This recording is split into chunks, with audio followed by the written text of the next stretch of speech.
ओम नमः सिद्धेभ्य। मंगलमय मंगलकरण वीतराग विज्ञान नमो ताहि जाते भये अरहंतादि महान। करि मंगल करि हो महाग्रंथ करण को काज। जाते मिले समाज सब पावे निज पद राज। मोक्षमा प्रकाशक ग्रंथ पर अपनी चर्चा चल रही है और इसमें पांचवें अधिकार के आधार से हम श्रावक दशा और मुनि दशा दोनों का सही सही स्वरूप समझने का प्रयास कर रहे हैं। कुछ बातें किसी को ऐसी भी लग सकती हैं कि ये तो कुछ विवादास्पद सी लग रही है या कुछ टीका टिप्पणी सी लग रही है, लेकिन वास्तविकता ये है कि व्यक्तिगत कोई बात नहीं है। जो कुछ भी बात है वो मुद्दे की है। उसमें मुख्य ये हमारा जो मुद्दा है ये ही मुख्य रहना चाहिए। किसी व्यक्ति के ऊपर ये बात हम नहीं करना चाहते और ना ही करनी चाहिए। और मुनि दशा के बारे में बात करना आवश्यक क्यों है, ये कल भी हमने बात की थी। क्योंकि हमारा उद्देश्य है मुनि बनना, तो हम ऐसे हर कुछ तो नहीं हो सकते। हम आगे जाके अगर मुनि बनना चाहते हैं तो मुनि पने का स्वरूप क्या है, कैसे होते हैं मुनिराज, या कैसी मुनि दशा होती है। वो अपन बोलते हैं धन्य मुनि दशा, तो वो कैसी धन्य होती है वो सब समझना जरूरी है। और उसमें किसी भी प्रकार का शिथिलाचार स्वीकार योग्य नहीं है ना, वो बर्दाश्त के बाहर है। अगर इतनी ऊंची, जिसको अपन चत्तारी लोक उत्तमा, लोक में सबसे उत्तम जिसको कहते हैं, उसमें थोड़ी सी भी गलती, थोड़ी सी भी कमी स्वीकार नहीं की जा सकती। तो इसके बारे में कल हमने बात की थी कि कोई थोड़ा बहुत दोष लगाए तो उसमें क्या समस्या, जितना पालन किया उतना तो फल होगा। तो क्या कहा कि ऊंची प्रतिज्ञा का नाम धरा करके, और अगर उसमें थोड़ा भी दोष लगाता है, कुछ भी कमी रखता है, तो निश्चित रूप से वो, क्या कहा था टोडरमल जी ने, महापापी है। उदाहरण भी दिया था, जैसे कोई उपवास आदि की प्रतिज्ञा करके थोड़ा सा भी, एक घूंट भी अगर पानी पिए, एक घूंट भी अगर पानी पीता है उपवास की प्रतिज्ञा करके, तो वो उपवास का जो समझ लो पूरे दिन भर भूखा रहा, उसका कोई पुण्य नहीं है, लेकिन वो उपवास तोड़ने का महापाप जरूर हुआ। ठीक ऐसी ही कंडीशन यहाँ पर बनती है। तो जो प्रश्न किया था सामने वाले ने कि जितना धर्म साधन करे उतना ही भला है, तो उसका आशय क्या कि जितनी प्रतिज्ञा ली है उस प्रतिज्ञा, भले थोड़ी ही ली, जैसे भील ने ली थी, थोड़ी ही ली थी, लेकिन मृत्यु की कीमत पर भी उसका यथावत पालन किया था। मृत्यु आने पर भी कि उसके बिना मर ही जाएगा, तो भी उसका उसने यथावत पालन किया, जरा सा भी दोष उसमें नहीं लगने दिया। ठीक है। इसी तरह से अगर आप कोई भी प्रतिज्ञा करो, जितनी भी प्रतिज्ञा करो, जितना भी धर्म साधन करो, उतना तो भला ही है। ये इसका अर्थ लेना क्या कि जो प्रतिज्ञा धारण की वो मृत्यु की कीमत पर भी उसको निभावे, ऐसा है। चलिए आगे बढ़ते हैं अपन। पेज 160 है प्रकाशित प्रति में, और मैं जो यहां से देखूंगा हस्तलिखित में से मैं पढ़ूंगा। ये अपन ने देखा था जेता धर्म साधे तितना ही भला है, यहां तक हो गया था। अब आगे एक और प्रश्न आ रहा है, एक और तर्क है कि अरे भैया काल का दोष भी तो होता है कि नहीं होता है। ये पंचम काल चल रहा है, आप पंचम काल में कितना क्या चाहते हो, पंचम काल में आपको कितनी दृढ़ता चाहिए और इससे ज्यादा, ऐसा वो सामने वाला कहना चाह रहा है ना। प्रश्न अलग ढंग से किया है लेकिन उसका आशय यही है। क्या कह रहे हैं, यहाँ को कहे, मिल गया होगा आपको, सीधा सही है, यहाँ कोई कहे, यहाँ को कहे पंचम काल का अंत पर्यंत चतुर्विध संघ का सद्भाव कया है। इन्हीं को साधु न मानिए तो किसको मानिए। बात समझ में आ रही है कि भैया पंचम काल के अंत तक साधुओं का सद्भाव कहाँ है, कहां पे कि भरत क्षेत्र में 3 कम 9 करोड़ मुनिराज हमेशा विराजमान रहते हैं, वो भरत क्षेत्र का नहीं है, वो 2.5 द्वीप का है। 3 कम 9 करोड़ मुनिराज की जो बात है उसमें तो विदेह क्षेत्र आदि भी शामिल हैं।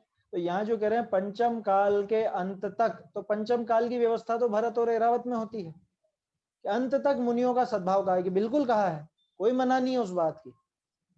अब ये बताओ कि पंचम काल के अंत तक जो सद्भाव कहा है, और अभी तो ये ही नजर आते हैं, है ना, तो इनको मुनि माने कि नहीं माने? और किसको माने फिर? इनको नहीं माने तो इनसे ऊंचा आचरण किसी का नजर आ रहा है क्या? तो पंचम काल के आखिर तक मुनि होंगे, ये शास्त्र आगम में लिखी है स्पष्ट रूप से। अब अगर ये बात लिखी है तो होंगे तो यही होंगे, और कौन से होंगे? इसी तरह के होंगे, क्योंकि और तो कोई नजर आते नहीं है। आपको नजर आएगा सच्चे भावलिंगी मुनिराज है कहीं पर? कुंद कुंद आचार्य जैसे कहीं पर नजर आएगा? नहीं आए ना, बस इसी तरह के होते हैं। पंचम काल के अंत तक लिखा है ना, बस तो ऐसे होंगे, और इसलिए हम इनको मानते हैं। क्या समस्या है? तर्क बहुत बड़ा है ना। जो अपन ने इसका आशय निकाला था वो अर्थ तो यही है कि भाई पंचम काल में इसी तरह के मुनि होते हैं। आप पंचम काल में चौथे काल जैसी प्रवृत्ति चाहते हो, ऐसा नहीं बनेगा। ये सामने वाला कह रहा है अभी, है ना, ये सामने वाला कह रहा है। टोडरमल जी जो जवाब देंगे ना, पूरा उसका एक एक बात का खंडन हो जाएगा। ता का उत्तर देखो, जैसे टोडरमल जी के उदाहरण बहुत जोरदार रहते हैं।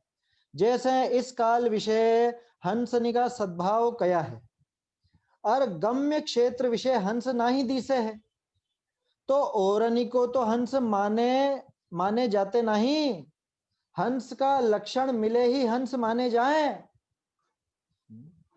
पहले उदाहरण को समझ लेते हैं कि भाई जैसे इस काल में हंसों का सद्भाव कहा है या नहीं कहा है? कि हंस होते हैं, हंस तो होते हैं। वैज्ञानिक कहते हैं, जो भूविज्ञानी और जो जो क्या बोलते हैं, ये जानवरों के ऊपर जो शोध खोज करते रहते हैं, उन सबका भी कहना है, और लिखा हुआ है कि हंस ऐसा होता है, इतना बड़ा होता है, सफेद रंग का होता है, और बहुत दूर तक गमन कर सकता है। और वो किंवदंतियां भी चलती हैं कि हंस वो दूध दूध पी लेता है, पानी पानी छोड़ देता है। वो सब बातें हैं ना, कि हंस मोती चुगते हैं, ये सारी बातें हैं तो सही। तो जब ये सारी बातें हैं, तो इस काल में हंस का सद्भाव तो कहा है, ठीक है, कहा है, लेकिन क्या आपने कभी हंस देखा? आपके यहां से उड़ता हुआ कोई हंस देखा आपने? कि नहीं, हमारे एरिया में तो नहीं मिलता। तो हमारे एरिया में नहीं मिलता तो क्या बगुले को हंस मान ले कि यही होगा हंस? बात समझ में आ रही है? उदाहरण समझ में आ रहा है कि हंसों को कहा गया कि हंस अभी होते हैं, इस काल में हंस होते हैं, लेकिन अब हमारे क्षेत्र में लिखा ना गम्य क्षेत्र। गम्य क्षेत्र माने कि हमारा जो क्षेत्र है, जहां पे हमारी पहचान है, जितना हम जानते हैं, तो जितने एरिया को हम जानते हैं वहां पर अगर हंस दिखाई नहीं दे तो किसी अन्य पक्षी को हंस तो नहीं मान लिया जाएगा। समझ में आ रही है बात? कि हंस होते हैं ऐसा लिखा है, तो हंस होते हैं लिखा है ना, ये हंस मान लो। ऐसा कि ऐसा नहीं चलता है। हंस होते हैं तो हंस का लक्षण मिलने पर ही हंस माने जाएंगे। अगर हंस का लक्षण नहीं मिलता है तो वो बगुले को हंस नहीं कह देंगे अपन कि बगुला भी सफेद, हंस भी सफेद, बगुले को कह दो हंस। ऐसा नहीं चलेगा। जैसे इस काल विषय हंस का सद्भाव कया है, और गम्य क्षेत्र विषय हंस नहीं दिस है, अपने एरिया में नहीं दिखते हैं, तो औरनी को तो हंस माने जाते नहीं, दूसरे पक्षियों को तो हंस नहीं माना जाता। हंस का लक्षण मिले ही हंस माने जाए, हंस का लक्षण मिलने पर ही हंस माने जा सकते हैं, उसके बिना हंस नहीं माने जाते। तैसे अब देखो दृष्टांत का दार्ष्टान्त। तैसे इस काल विषय साधु का सद्भाव है ना। टोडरमल जी क्या कह रहे हैं? साधु का सद्भाव कहा है, नहीं कह रहे हैं, साधु का सद्भाव है, स्वीकार कर रहे हैं हम। कब? इस काल में है, क्षेत्र की बात नहीं करी, इस समय है ना, कहीं पर तो है, ये पक्की बात है। और गम्य क्षेत्र विषय साधु न दिसे है, गम्य क्षेत्र में, हमारे क्षेत्र में वो भावलिंगी मुनिराज नजर नहीं आते हैं, तो औरनी को तो साधु माने जाते नहीं। साधु का लक्षण, साधु लक्षण मिले ही साधु माने जाए। कितना सीधा कर दिया टोडरमल जी ने उदाहरण देकर के, कि जैसे हंसों का सद्भाव कहा गया है, लेकिन हमारे एरिया में हंस नजर नहीं आते, तो कोई बगुलों को तो हम हंस नहीं मान लेंगे। ठीक उसी तरह से मुनिराज का सद्भाव पंचम काल के अंत तक कहाँ है ना। अब हमारे एरिया में वो भावलिंगी मुनिराज अगर नजर नहीं आते हैं तो कोई भी ऐसा शिथिलाचारी हो, भीषी हो, उसको तो हम ऐसा मुनि पद से नहीं स्वीकार कर लेंगे, मुनि नहीं मान लेंगे। साधु लक्षण मिले ही साधु माने जाए, साधु पने के पूरे लक्षण है ना, 100 में से 99 भी नहीं, 100 में से 100 नंबर आने पर ये परीक्षा पास होती है। यहाँ 33 की तो बात ही जाने दो। ये वो पूरा लक्षण, साधु का लक्षण मिलने पर ही साधु माने जाते हैं। अब देखो कितना बढ़िया तर्क दे रहे हैं टोडरमल जी कि अगर आप कुछ भी उटपटांग तर्क लगा करके इनको स्वीकार कर लोगे तो क्या समस्या आएगी। देखो, बहुरी इन्हीं का भी प्रचार थोड़े ही क्षेत्र विषय दिसे है ना। ये भीषी भी सब जगह थोड़ी ना मिलते हैं, है ना।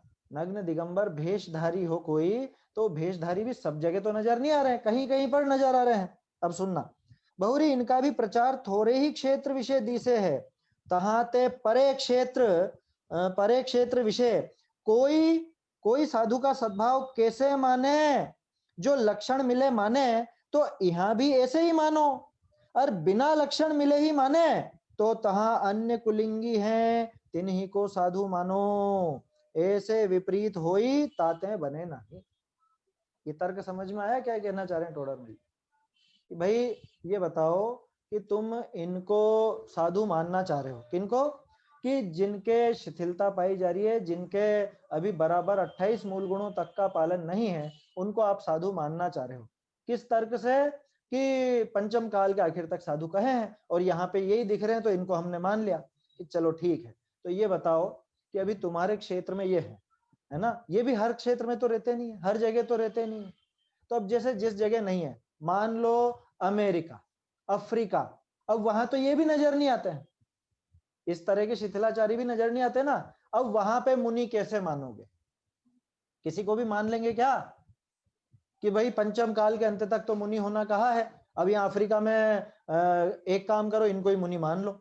वहां पे बहुत आदिवासी भी रहते हैं ना, बहुत से आदिवासी रहते हैं वहां पे, वो भी कम कपड़ों में अथवा बिना कपड़ों के वहां पे भी रहते हैं। अफ्रीका के लोग देखे होंगे ना आपने, जंगलों में रहने वाले। तो क्या उनको मान ले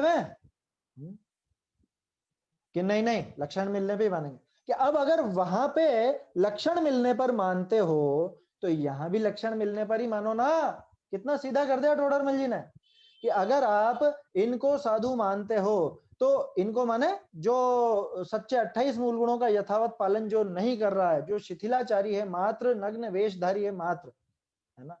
अगर इतने मात्र से आप साधु मानते हो तो जहां पे ऐसे भी नहीं मिलते वहां क्या करोगे, वहां पे हर किसी को मान लोगे कि नहीं नहीं हर किसी को नहीं मानेंगे, हम तो लक्षण देखकर मानेंगे। तो अगर वहां पे लक्षण देखकर मानोगे तो यहां भी लक्षण देखकर मानो ना। लक्षणों में कमी क्यों करते हो, जिसके लक्षण बराबर नजर नहीं आते उनको क्यों मान लेते हो। कितना बड़ा तर्क है। तहाते परे क्षेत्र विषय कोई साधु का सद्भाव कैसे माने, जो लक्षण मिले माने तो यहां भी ऐसे ही मानो, और बिना लक्षण मिले ही माने तो ताका तो तहां अन्य कुल्लिंगी है तिन्हीं को साधु मानो। अगर बिना लक्षण के ही आप मान लेते हो तो फिर तो आप किसी को भी मान लो, अन्य जो कुलिंगी है, कुलिंगी माने अन्य मती। यहाँ पे तो चलो अभी इतना तो था कि ये अपने मत वाले थे, भले ही शिथिलाचारी हैं, भेषधारी हैं, आप इनको मान रहे हो।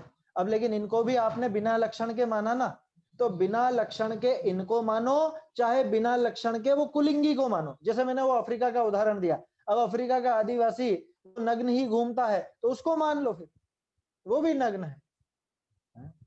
तो ऐसे तो नहीं माना जाएगा, लक्षण मिलने पर ही मुनिपना माना जाएगा। तो जब वहां पे लक्षण मिलने पर मुनिपना माना जाएगा तो यहां भी लक्षण मिलने पर ही मुनिपना क्यों नहीं मानते, यहां भी वैसा ही स्वीकार करना चाहिए। देखिए,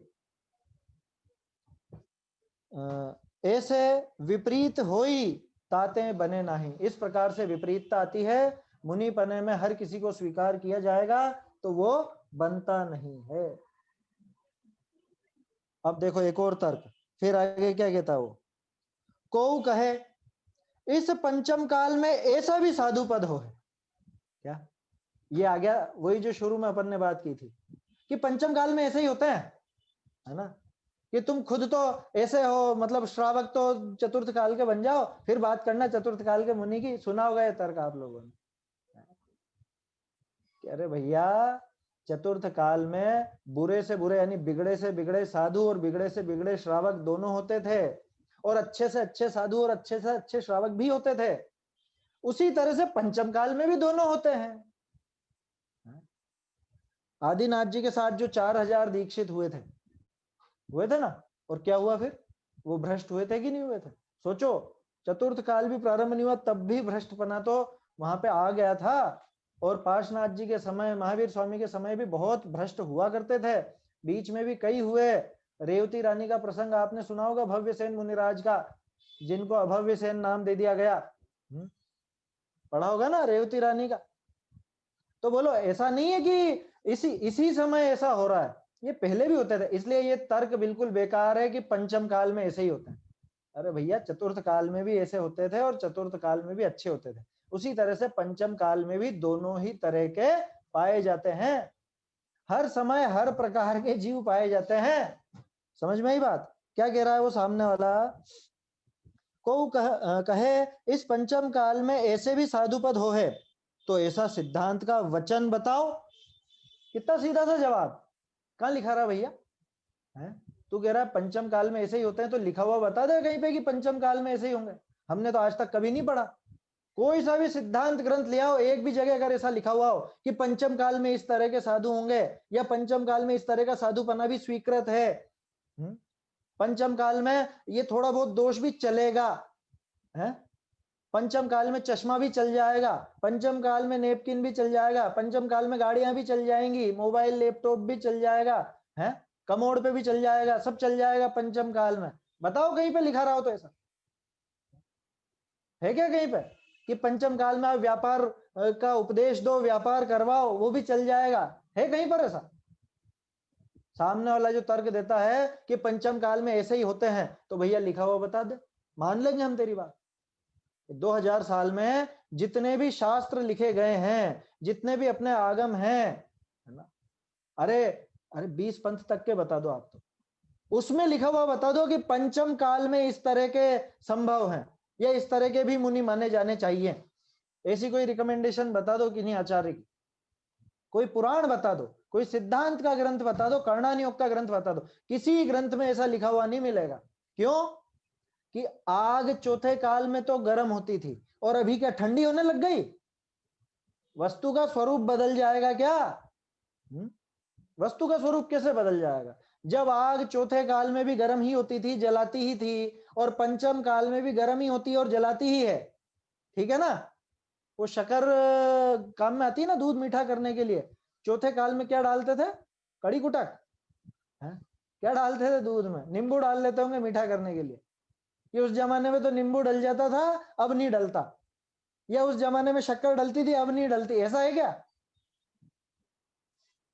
तो जब ये दूसरी वस्तुओं के स्वरूप में कोई अंतर नहीं आता, तो जो लोकोत्तर ऐसा सर्वश्रेष्ठ पद है मुनिराज का, उस मुनि पद की क्यों तुम गरिमा गिराते हो? और हमें किसी से लेना देना नहीं है, हम ऐसे हल्के नहीं बन सकते, हमें इस तरह का हल्कापन स्वीकार नहीं, है ना? जो हम उत्तम कह रहे हैं, मंगल कह रहे हैं, शरण कह रहे हैं, उस पद की गरिमा में ये जरा सी भी खोट स्वीकार नहीं की जा सकती। पंचम काल से कोई फर्क नहीं पड़ता, काल से कोई स्वरूप नहीं बदल जाता। ये बताओ कि चतुर्थ काल में मोक्ष मार्ग सम्यक दर्शन ज्ञान चारित्र से होता था, तो अभी किसी और चीज से होने लग जाएगा? जब किसी और चीज से नहीं होगा तो मुनि पद का स्वरूप कैसे बदल जाएगा? क्योंकि मुनि पने से होकर के ही तो आगे मोक्ष तक पहुंचते हैं। मोक्ष मार्ग में तो ये मुनि पना ही आएगा ना। तो जब सम्यक दर्शन, सम्यक ज्ञान, सम्यक चारित्र, ये रत्नत्रय को मोक्ष का मार्ग कहा, कौन से काल के लिए कहा? चौथे काल के लिए कि पांचवें काल के लिए कि सदा काल के लिए? आदिनाथ जी ने भी यही उपदेश दिया और महावीर स्वामी ने भी यही उपदेश दिया। तो किसी भी समय जब मोक्ष का मार्ग नहीं बदल सकता, तो किसी भी समय मोक्ष मार्ग पर चलने वाले का स्वरूप कैसे बदलेगा? ये बताओ। किसी भी समय कैसे बदल जाएगा? असंभव बात है। चतुर्थ काल में तो मिथ्यात्व कर्म के उपशम क्षय, क्षयोपशम से सम्यक दर्शन होता था। अभी क्या ज्ञानावर्णी के क्षय उपशम से होने लग जाएगा? अरे किसी का स्वरूप नहीं बदलता, वस्तु स्वरूप है ये, वस्तु स्वरूप। और मुनिराज का जो वेश है वो तो इस वस्तु स्वरूप का ही एक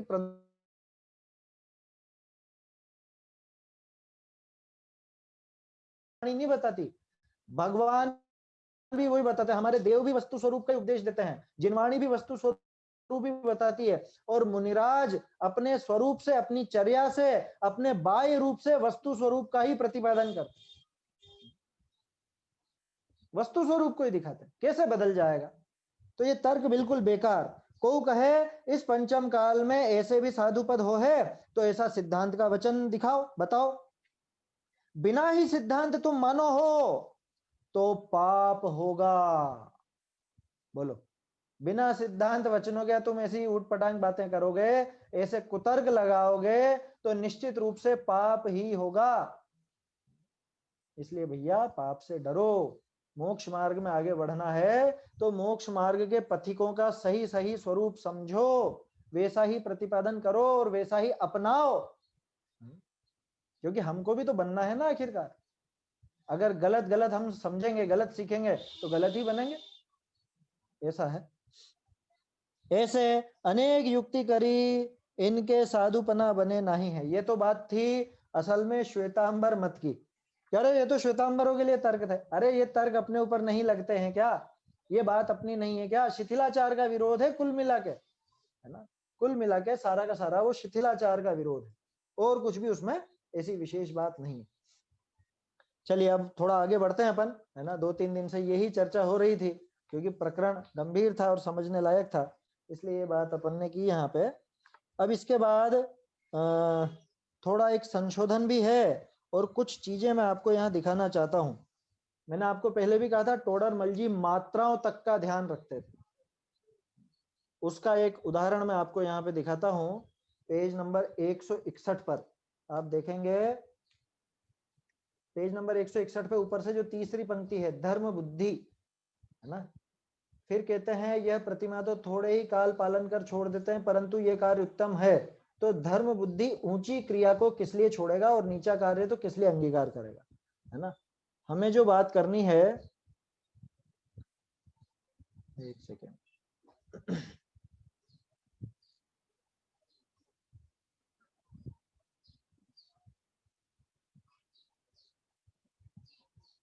यहां देखिए, ये दिख रहा है आपको? धर्म बुद्धि, ये पहले छोटी की मात्रा लगा रखी थी, दिख रही है छोटी की मात्रा बुद्धि में, और फिर ये काट रखी, काटने की स्टाइल है, नीचे ऐसा क्रॉस बना देते हैं, ये नीचे की तरफ पूरा अक्षर नहीं काटते हैं, और फिर इधर बड़ी की मात्रा लगाई है, धर्म बुद्धि।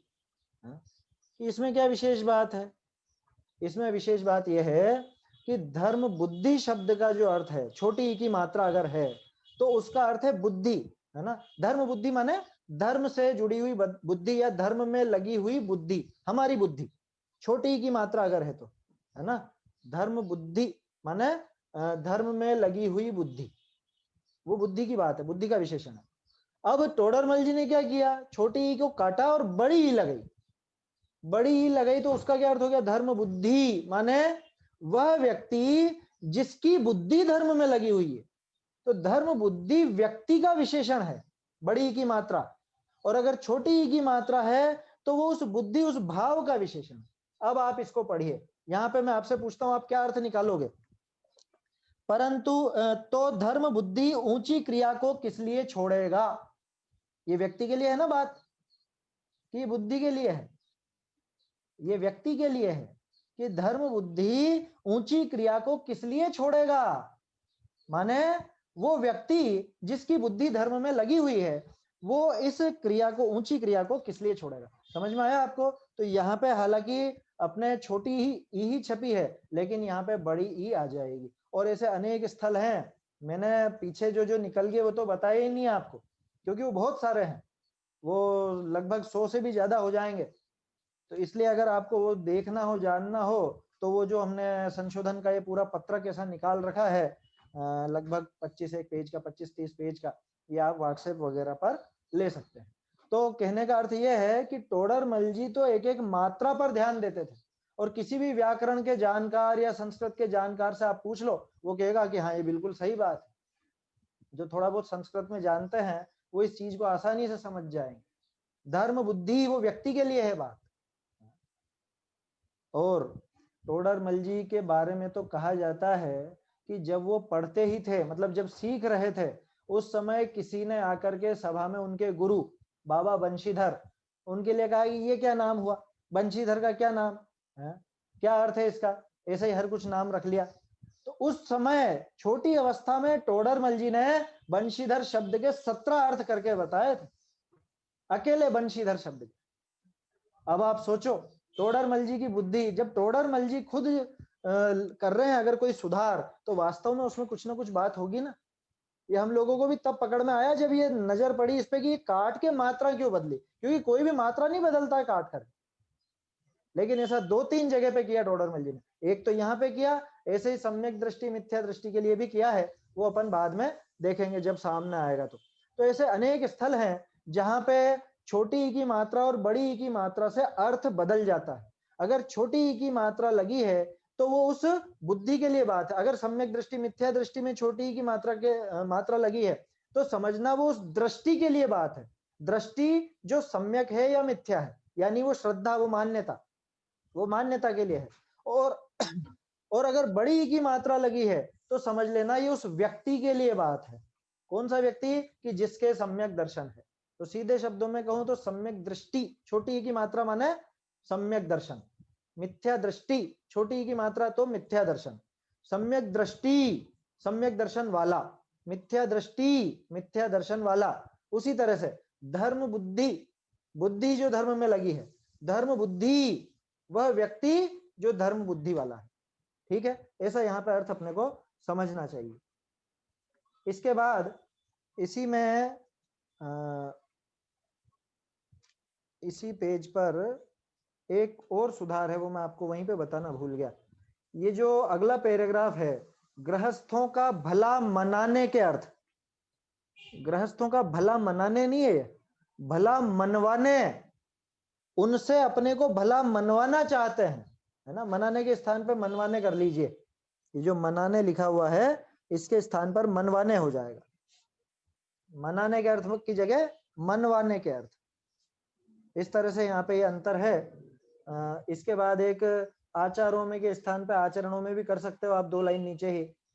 अब एक आपको थोड़ा सा मजेदार है, ये आपको मैं संशोधन बताता हूँ कि किस तरह से शास्त्र छपते छपते कुछ पंक्तियां बदल जाती हैं, कुछ शब्द बदल जाते हैं। ये जो मुख पट्टी आदि का निषेध लिखा है ना, मिला हेडिंग मिला, इसके ऊपर वाली पंक्ति पढ़िए आप, हिंसादिक रूप व्यापार न करना इत्यादि उसके अंगों की तो मुख्यता नहीं। क्या लिखा है? इत्यादि उसके अंगों की तो मुख्यता नहीं। अब क्या हुआ, ये मूल में उसके नहीं था, मैं आपको दिखाता हूं मूल में क्या था और ये क्यों हुआ, उसका कारण भी बताऊंगा मैं आपको।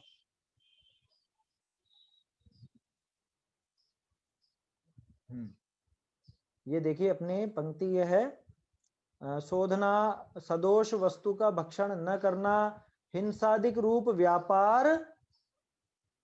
व्यापार करना इत्यादि, व्यापार न करना इत्यादि, क्या लिखा है यहाँ, दया के अंगनी की तो मुख्यता नहीं, है ना।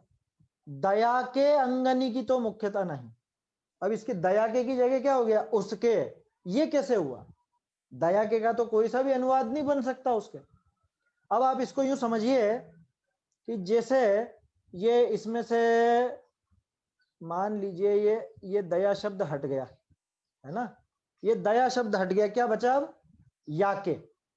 और याके का अनुवाद क्या बनेगा? इसके। समझ में आ रहा है? इसके या उसके जो भी करना चाहो। तो माने जब किसी ने पढ़ा तो या तो वो दया के स्थान पर याके पढ़ गया। दूसरी संभावना जो है वो मैं आपको बताता हूं क्या हुआ होगा, एक अनुमान। पहले आपको ध्यान हो, मैंने पहले भी कहा था कि सीधे सीधे हिंदी नहीं छपी थी। हिंदी अनुवाद तो बहुत बाद में हुए, पहले ढूंढारी में ही छपता था। और पहले कंप्यूटराइज छापाखाने नहीं थे, जो प्रिंटिंग होती थी वो बड़ी बड़ी प्लेट के ऊपर वो अक्षरों को जमा करके और फिर ऐसे ऐसे वो मशीन जाती थी और छपती थी, अगर पुरानी प्रिंटिंग प्रेसें आपने देखी हो तो, है ना।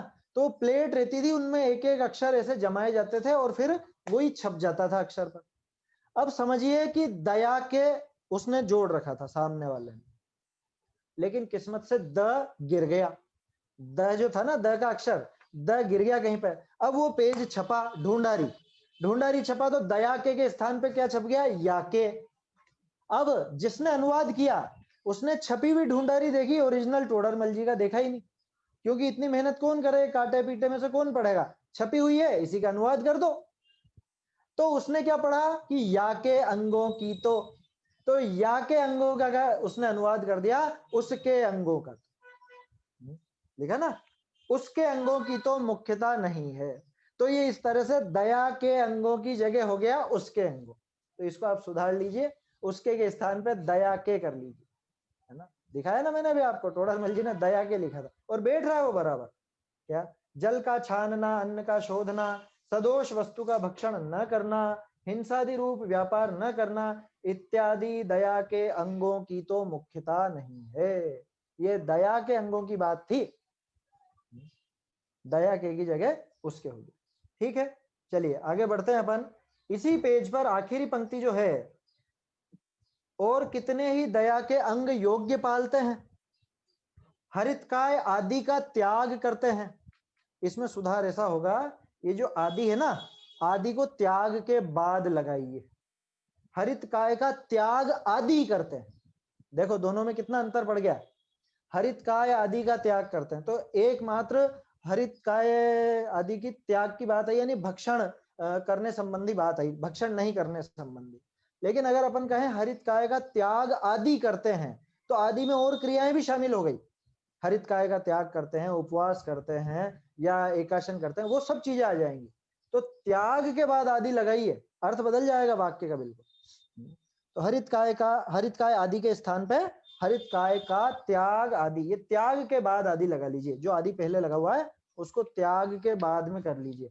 ये 161 पेज पर था। अब आगे बढ़ते हैं अपन। हाँ, अब आप आ जाइए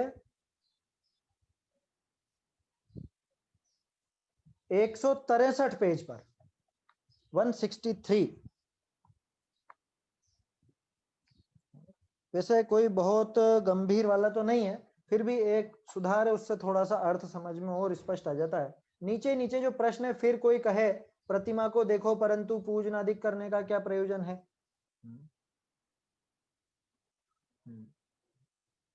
एक मिनट, इसके पहले एक पैराग्राफ है वो अपने को अच्छा है, वो देखने लायक है। पहले ये सुधार कर लेते हैं, बता देता हूं आपको। जैसे कोई किसी जीव का आकार बनाकर घात करे, लिखा हुआ है ना उत्तर में, जैसे कोई किसी जीव का आकार बनाकर घात करे। इसमें एक शब्द छूट गया है, रुद्र भावों से, ये छपना रह गया है, मूल में रुद्र भावों से भी है क्या, तो वो जोड़ लीजिए। जैसे कोई किसी जीव का आकार बनाकर रुद्र भावों से घात करे, तो उस जीव की हिंसा करने जैसा पाप होता है। वह कोई किसी का आकार बनाकर द्वेष बुद्धि से, देखो हर एक में वो बुद्धि बता रहे ना, तो यहां भी रुद्र भावों से आ जाएगा। ठीक है, क्योंकि नीचे आप देखो उदाहरण का जो सिद्धांत दिया है, उसी प्रकार अरहंत का आकार बनाकर धर्मानुराग बुद्धि से, जैसे वहां पे क्या था कि किसी का आकार बनाकर रुद्र भावों से, तो भाव बताया ना कौन से भावों से, तो उसी यहाँ रुद्र भावों छूट गया है। वैसे तो घात करने में ही बात समझ में आ जाती है कि रुद्र भाव है, लेकिन फिर भी लिख लें तो वो वाक्य अच्छा जम जाएगा और पूरा होगा। अब अपने को जो बात करनी है वो है इसके ऊपर वाली, वहां वे कहते हैं, मिला आपको इसके ऊपर जो पैराग्राफ है, वहां वे कहते हैं बिना प्रतिमा ही हम अरहंत में अनुराग करके शुभ उत्पन्न करेंगे। ये जो प्रश्न था ना, फिर कोई कहे प्रतिमा को देखो, इसके 4 लाइन ऊपर, 4 लाइन ऊपर, बिना प्रतिमा ही हम अरहंत में अनुराग करके शुभ उत्पन्न करेंगे। ये उनके लिए बात है जो थोड़ा स्वच्छंदी होना चाहते हैं, है ना। इसलिए ये भी जरूरी है कि अरे हम वो उसमें पूजा पाठ में और उसमें क्या लगे, मंदिर जाके क्या करें, हम यहीं पे कर लेंगे हम तो। ये समस्या बहुत ज्यादा खड़ी होने वाली है। क्यों? क्योंकि पहले तो ये लॉकडाउन की मजबूरी में बंद हुआ था मंदिर, लेकिन मैंने शायद पहले भी जिक्र किया था आप लोगों से कि धीरे धीरे बड़े शहरों में ये स्थिति आ जाएगी, और आ ही गई है, कि जिनके काम धंधे वगैरह सब चालू हो गए हैं, अब उनको जाना पड़ता है 15-15, 20-20 किलोमीटर दूर या और ज्यादा दूर, और मंदिर पास में है नहीं। तो लोग क्या करते हैं कि अरे अभी 5-6 महीने तो घर में ही अपन ने करा ना, घर में ही तो चिंतन किया, बस ऐसे ही कर लो, क्या फर्क पड़ता है, कि हम कर लेंगे।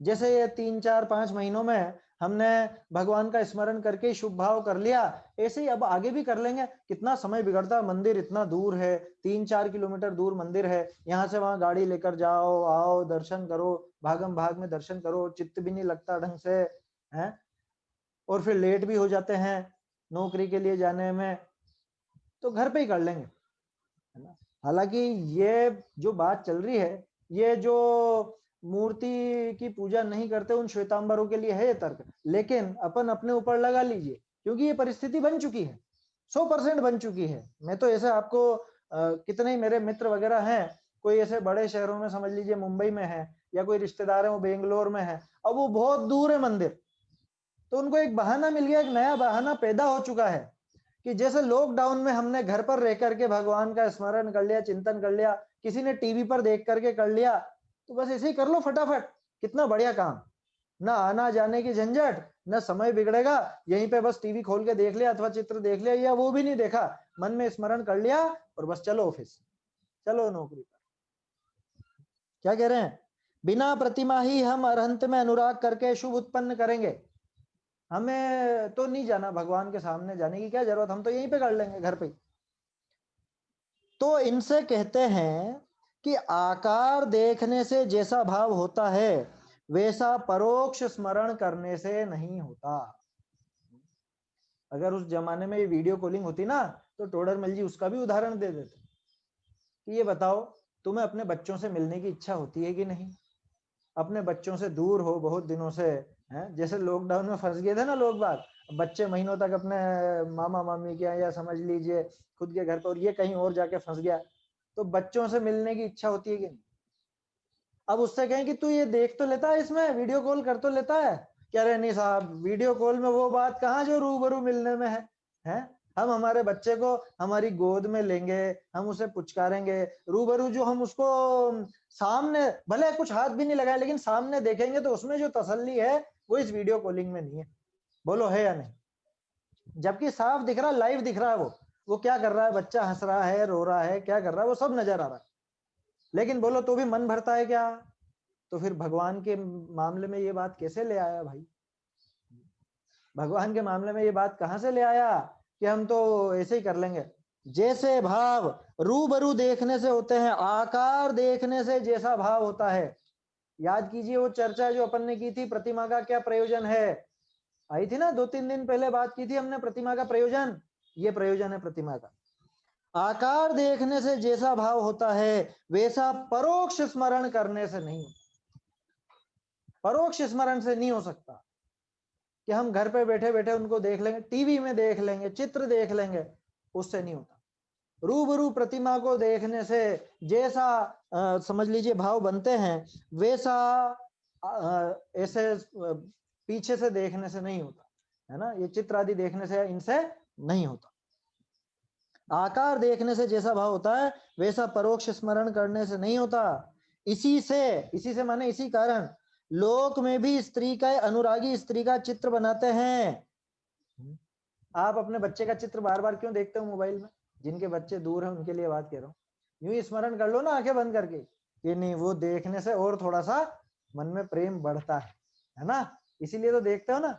अरे खुद को ही क्यों देखते रहते हो बार बार पागल की तरह? सेल्फी खींचेंगे, 50-50 फोटो एक बार में खींच लेंगे और देखेंगे कौन सा अच्छा है कौन सा नहीं है, अच्छा आ गया वो चढ़ाएंगे, वो दूसरा देखेगा, हम भी देखेंगे।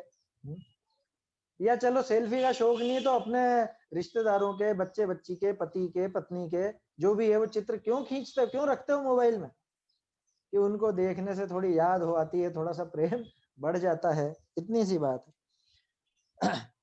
इसी से लोक में भी स्त्री के अनुरागी स्त्री का चित्र बनाते हैं।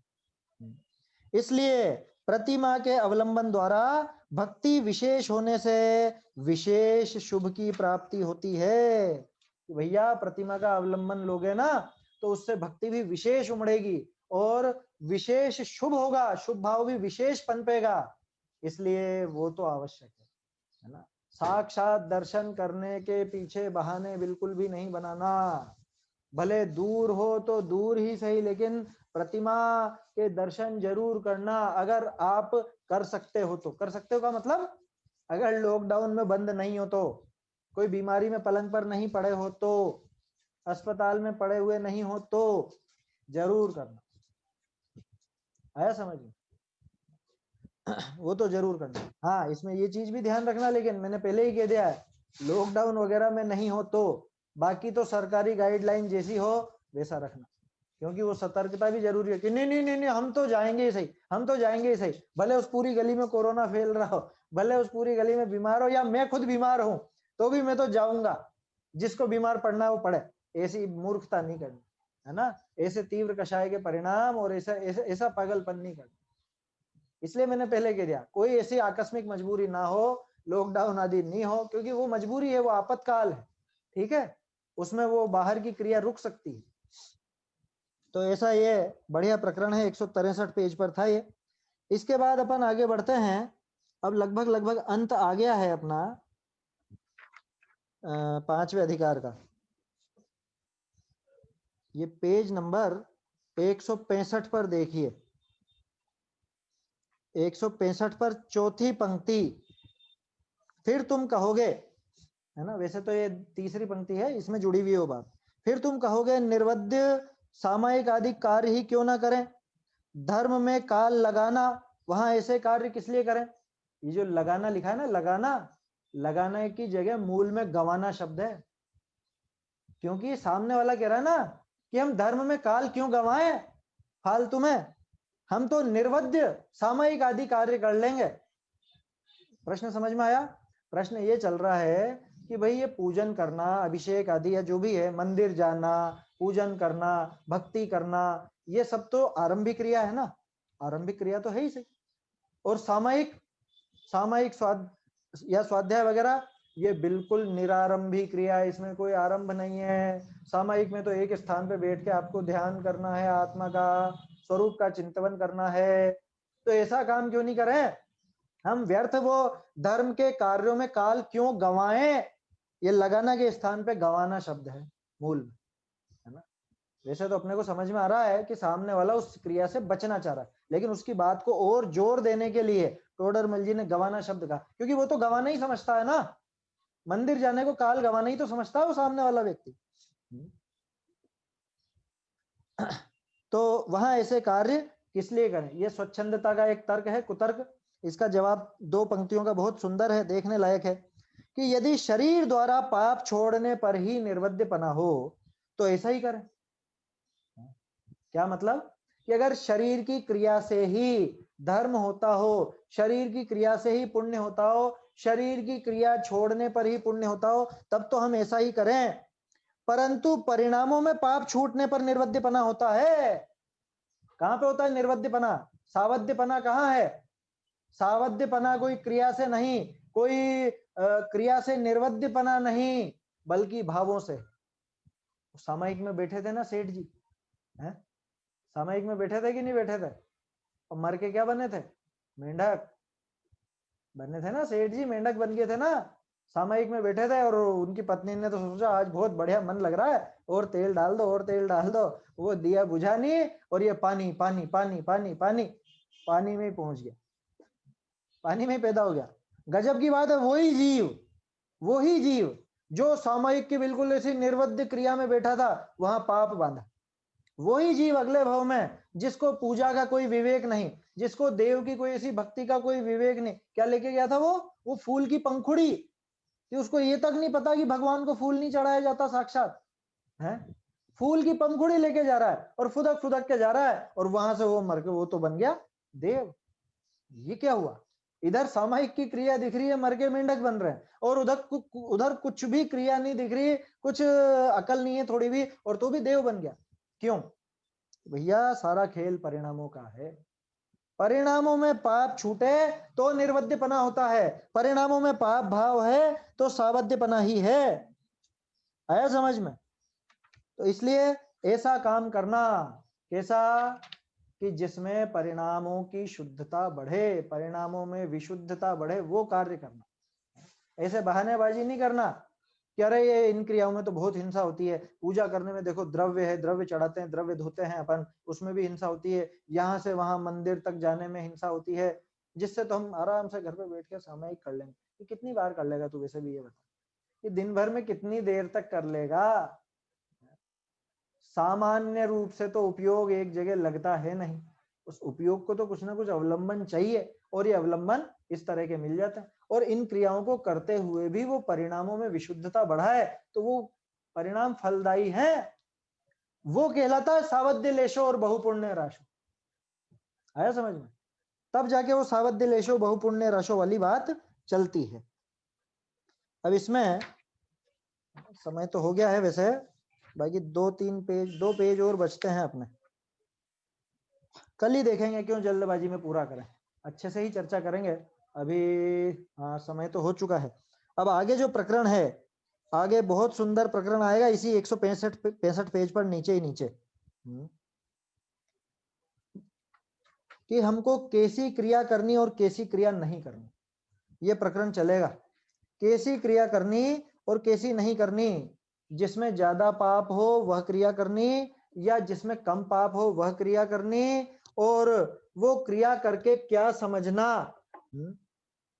क्योंकि वो तो तर्क देगा सामने, अरे इनमें विकल्प बहुत होते हैं, है ना, पूजा पाठ आदि जो क्रियाएं हैं अपनी धर्म की क्रियाएं, जिसको धर्म बोलते हैं अपन, कि इनमें विकल्प बहुत होते हैं, ये सावध्य भी है, या फिर और बहाने लगाएगा। तो ये क्रियाएं करनी या नहीं करनी, ये भाव करने या नहीं करने, और करने तो क्या मानकर करने, इनको धर्म मान लेना, या धर्म में सहायक मान लेना, या दंड रूप से मान लेना, क्या मान लेना, ये सारी की सारी चर्चा अपन कल देखेंगे। और संभवतया कल अपना ये 5वां अधिकार पूर्ण हो जाएगा, समय बचेगा तो फिर 6ठा अधिकार भी प्रारंभ करेंगे। चलिए समाप्त करते हैं। निज निधि निज में बताई यह अनंत उपकार है, इसके लिए जिन वाणी माँ को वंदना शत बार है, वंदना शत बार है।